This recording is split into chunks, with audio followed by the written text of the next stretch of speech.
We hear all the time about the American right advocating small government, and they criticize those who receive government benefits. They call them takers. They are receiving these handouts, which they have not earned.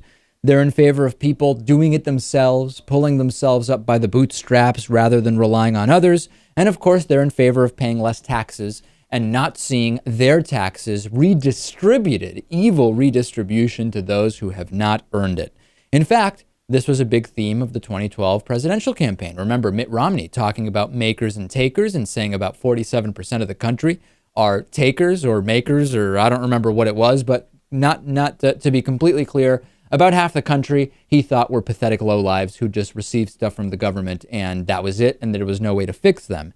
So this was interesting because we now have data, which we've long suspected and kind of long known about, that shows that the states with elected officials most likely to espouse this anti-taker sentiment, in other words, Republican states, red states, are the most dependent on federal spending. And at the same time, they pay in the least to Washington in the way of tax dollars. This is according to consumer finance site Wallet Hub.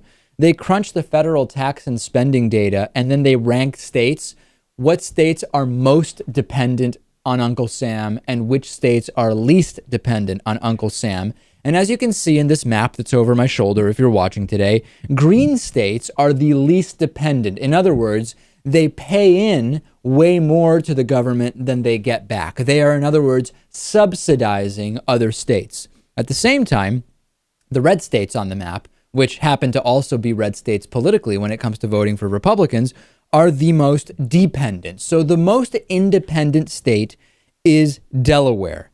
Delaware pays $1 in taxes to the federal government for every 50 cents they get back.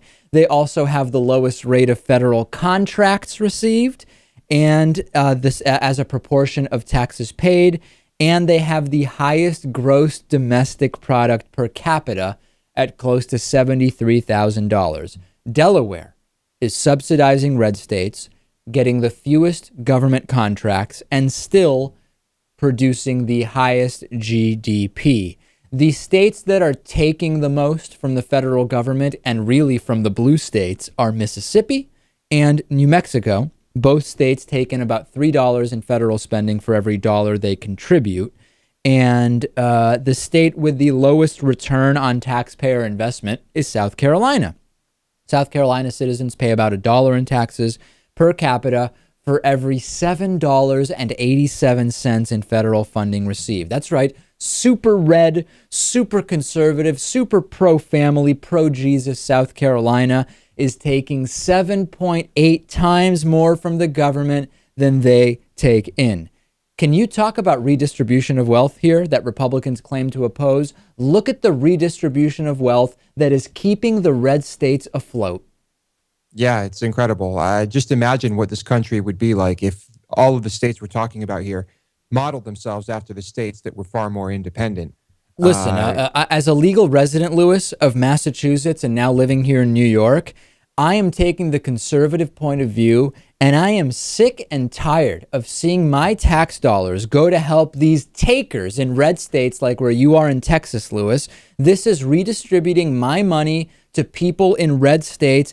I am fiscally conservative. Everybody in the red states should be able to pull themselves up by the bootstraps somehow and live the American dream, etc. And why are my tax dollars going there? It's really unfair redistribution of wealth. It's amazing, especially when I think about the numbers of millionaires and billionaires right here in Austin.